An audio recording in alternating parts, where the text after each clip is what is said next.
Hello and welcome to the Bonsai Garden. And one of the biggest problems I have in the garden at the moment is that I simply don't have enough bench space to put my trees. It seems like every surface in the garden is covered with pots, trees in development, seed trays, and I just need to get some more space to put the trees onto. And for a while I've had some material to make some more monkey poles for the garden, and it's now time to get around to doing that. And I'm intending on putting perhaps a couple more monkey poles just in front of the existing ones here. And to this side of the garden, the acacia tree just here is dying. I'm not quite sure what's happened there. I do believe that they do have a tendency of just dying off, but that one certainly is unhappy. So I'm also thinking of putting a couple of monkey poles in there, and that's the sunniest side of the garden. So I may well put my pine trees on there. We also have some dead space behind the bamboo fence in what we call the tea garden here. So I'm thinking of putting some kind of stand or bench along the back of this fence here. And that should certainly give me some more space for putting trees and allow me to actually sit on my garden furniture. You can see the benches are quite full. There's no space on there. And in an ideal world, those trees would be spaced out so you can see each individual tree and appreciate it.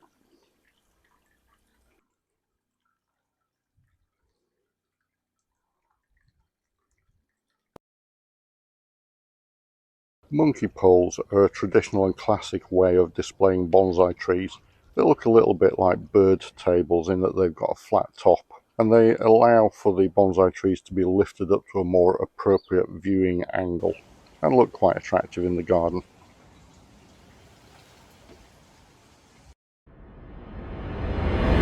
Bonsai viewing angles is an interesting subject that, whether you realise it or not, has a significant impact on the design and structure of your bonsai trees. Think, for example, about looking and viewing a forest.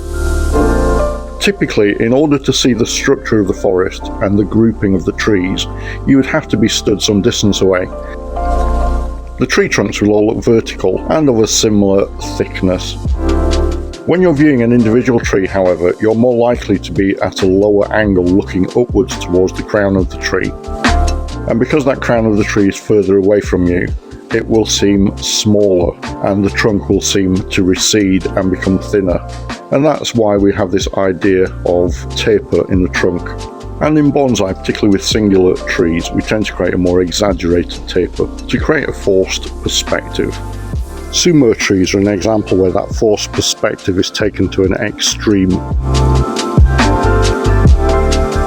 The ideal viewing position for your forests then will more typically be straight on.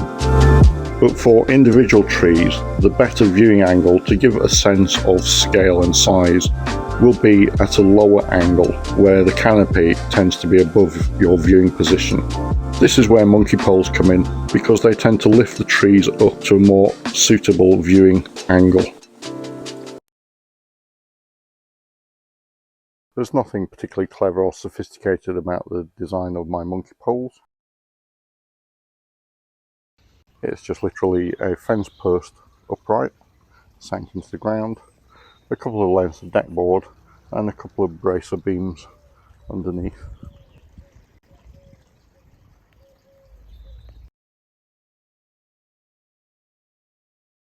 First of all, I'm cutting the fence poles or fence posts into appropriate lengths, and that's really determined by how high I want the monkey poles to be, and it's more of a cosmetic issue rather than anything else.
these are in now. I just need to get my spirit level out to level them off, but you get the idea. Now the mimosa tree here is likely to come out because it looks like it's dead, and I'm going to lower this monkey pole down a couple of inches so there's a stepped effect, and I just need to level those up and get my spirit level out on them, and my pine trees will live on there. I hope you found that useful or interesting. If so, please hit the like button and consider subscribing to be notified of future videos. Thanks for joining, and hope to catch you in the next one.